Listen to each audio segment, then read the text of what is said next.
श्री स्वामी समर्थ, श्री गुरुदेव दत्त. स्वामी भक्तांनो, तुम्हाला सर्वांना माझा नमस्कार. स्वामी भक्तांनो, आज मी तुमच्यासमोर एका दादाची स्वामी अनुभव घेऊन आलेली आहे. तर चला सुरुवात करू. आमच्या जमिनीचा प्रश्न 8 वर्षापासून कोर्टात केस चालू होता. इतके वर्ष केस चालू असूनही निकाल लागत नव्हता. जमीन आमचीच असूनही बळकावून घेण्याचे प्रयत्न चालू होता. कोर्टाची पायऱ्या चढून काहीच उपयोग होत नव्हता. प्रत्येक वेळेस कोर्टातून घरी परतले निराश होऊनच परतणार.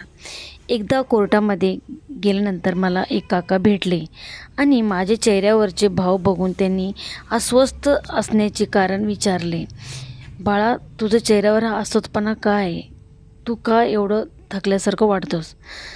सगळं प्रकार त्यांनी सांगितला त्या काकाला. ते काका आधीपासून स्वामी सेवेत होते.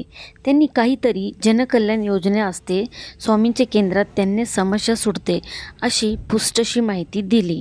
त्यानंतर मी जनकल्याणची माहिती घेऊन जनकल्याण योजनेचा फॉर्म भरला. आता फक्त एकच स्वामीवर विश्वास राहिला होता आणि 2 महिन्यातच आश्चर्याची सुखद धक्का आम्हाला बसला. 8 वर्ष अडकलेलं केस सुटली आणि त्याचा निकाल आमच्या बाजूनी लागला. तर त्या दादाला इतका आनंद झाला की इतकं वर्षापासून जे केस चालू होता आणि त्यांनी जे जनकल्याणचा फॉर्म भरला आणि स्वामीवर त्यांना खूप विश्वास होता, ते विश्वासाने आणि ते ह्याच्याने स्वामींनी त्यांना खूप काही मोठा अनुभव दिला. स्वामी भक्तांनो, अशक्य ही शक्य फक्त स्वामी दरबारातच होतो.